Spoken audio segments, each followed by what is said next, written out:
Hastings, Nebraska, population 25,000, heart of the American Midwest.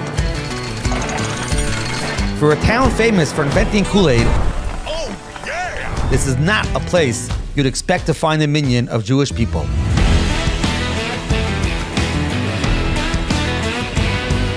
This is a Glatt Kosher beef production facility. Hundreds of cattle arrive here daily.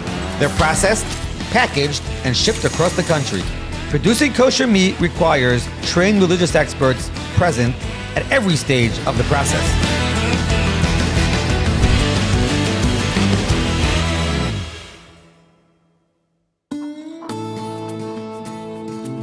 I'm here with Nachman Rosen, who's been working at this facility for over 15 years. Rabbi Nachman, how many people are here on a general basis? We have approximately 20 people here who are involved in the kosher process to make sure that the end product is actually a kosher product. The company takes care of them. Apartments, a daily minyan, Shabbos meals, Beis Medrash packed with Sfarim, and everything needed to maintain a full Torah life. This is a calling. Those of us who are willing to do this know what we're going to have to sacrifice for this, and we do so willingly. We're actually treated very well over here, and it makes us want to come back again. Overseeing the entire production are two major hashgachas, the OU and the Vada Kastros of New Square. We're only following a protocol that they set. To have someone who's actually on top of it and cares about it, communicates on a regular basis, and make sure that we do what we were hired to do. And that's what it takes to have a kosher production. Every day, roughly 520 cattle arrive at this facility.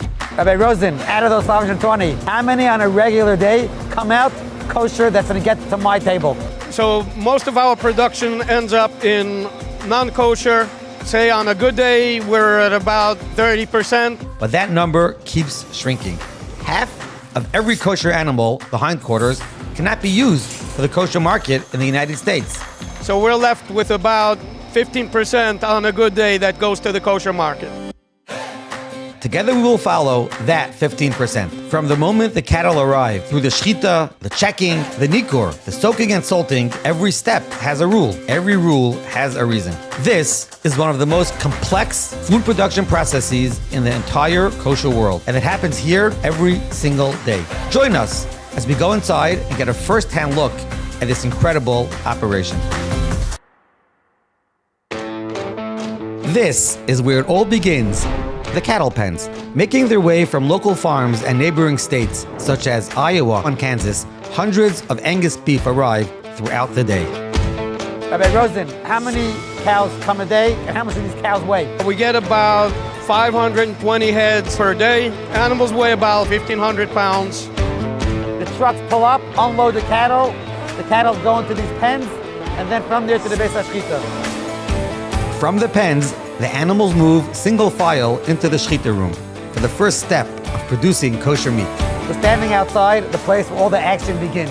What goes on inside this room? So in the shechita room, we have three shachtim. One being the shochet who performs the actual shechita. Then we have the Bedikos and the Bedikos. The Bedikos's job is to check the chalaf after each and every shechita. He's called the Bedikos since he receives the chalaf to be checked while it is still wet from being rinsed after the shechita. However, should the Bedikos detect even the slightest imperfection on the chalaf, or should the chalaf lose its cheskas kashrus, for instance, when it comes in contact with any hard surface, then the Bedikos will hand the chalaf to the Bedikos. Trying the chalaf results in a more accurate bedika. The Bedikos will then perform a very thorough bedika, and this is a great hider in shechita.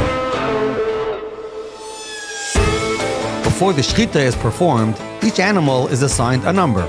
First one in is going to be number one. Second one in, number two, and so on and so forth. One by one, the animals step into the box.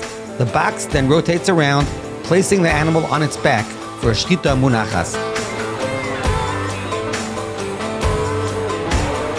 Once the shechita is performed, the cow is then hoisted up onto a moving rail and begins its journey through the skinning room and towards the first processing room. Here's where everything comes from after it's being skinned until it goes out after Bedikos. What's step one? Okay, so step one is going to be that the carcass is going to be numbered. Tags will be affixed to the carcass, to the head, to the tongue, to the lung. Next, the head and tails are removed, the belly is opened, and the organs and intestines are gutted. Now, the kosher inspection process can begin. The boidik does an internal inspection. He'll cut open the diaphragm, put his hand into the lung cavity, and check the lung by feeling around the different lobes.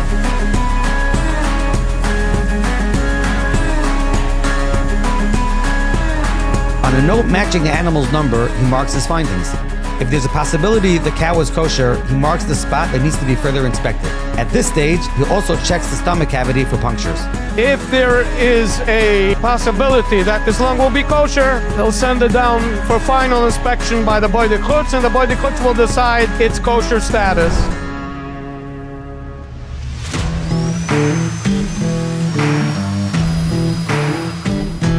The chest is opened, the lung is removed, and it moves to the Bedikos, the external inspector. He looks at the note and begins checking the lung.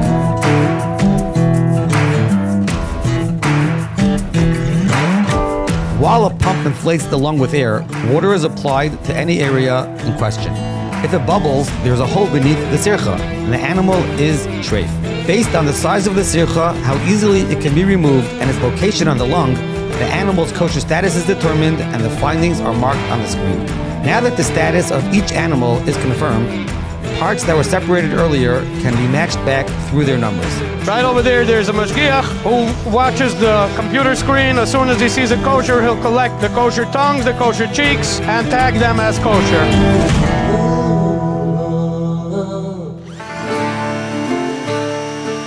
With the inspection complete, the cow is split down the middle and makes its way towards the cooler, but not before a few stops along the way. What you see behind me are carcasses on the way from shechita and bedika into the coolers. While the meat is still warm, a feather bone popper compresses the meat to separate it from the ribs. Next, using a circular saw, the meat is scored at the 12th rib. They're counting to the 12th bone, and that's what they will score to show where they're actually going to separate the forequarter from the hindquarters. The forequarter will go to kosher, the hindquarter will go to non-kosher. And we have a mashgiach that actually counts and makes sure that it was cut in the right place. Further down, the mashgiach is tagging the kosher cows based on their kosher status. So here's the carcass number, this is the tag, and according to that we know the kosher status. The different colors will represent different levels of kosher. So we have Bet Yosef, Glatt, Halak Rabbanut, Kasher Rabbanut. Keres will be a non-kosher status, which is due to stomachs being punctured. And the Vela will be a bad cut or a pegima in the knife. And the last one will be Treifa due to the lungs having sirchas and so on. Finally, the cows make their way into the cooler where they are separated onto different rails based on their tag. So we keep them on different rails. The kosher, as you can see, have their own rail. These are all Beis Yosef. Behind that there is another rail of Glatt, and they'll be traveling through the plant on its own rail. Once we're done with the Bedikos and the mashgiach has tagged it as kosher, the meat will come into the cooler and will stay in the cooler until it's ready to be further processed.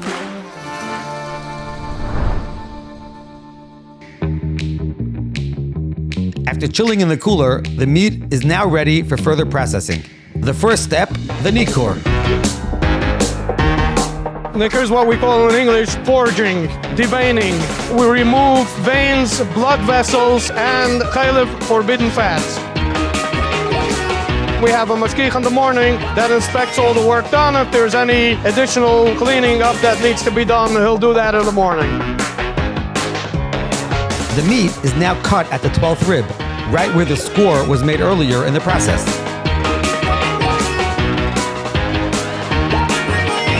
The forequarters will move on to the next step in the koshering process. The hindquarters, however, will join the non-kosher animals for separate processing.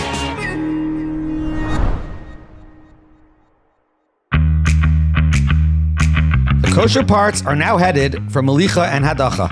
The final step in the process of kosher meat production. So right now we're in the soak and salt room. Before it goes into the Hadacha Rishona, we check the Makom HaShechita, the place where the shechita was made, and sometimes a little blood remains there, and we cut that away before we soak and salt. First, a full immersion in water for 30 minutes. Next, the meat is laid out on a perforated surface and salted from every angle.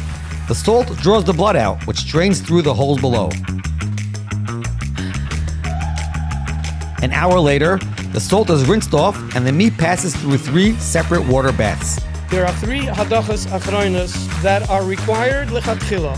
So the first hadacha would be the shower, which is the nipputz, which takes off the salt from the meat. The second and third would be the first and second tubs where the meat is immersed in. And then we have a third one, and that is already a chumrah, a minute. The skirts, the hangers, the tongues, and other smaller parts are handled separately. They're done separately, they're dipped into smaller tubs, and then they'll be salted by hand on these conveyors. And if you notice, we do the salting on a surface that has holes where the blood can drip down.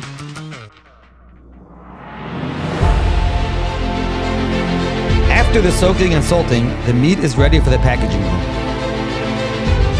The meat is separated, sorted, and packaged for the market.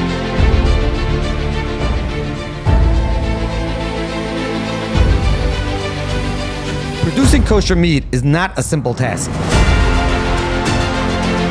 From the shechita, the Bedikos, the soaking and salting, all while keeping track of every piece of meat through each step of the process.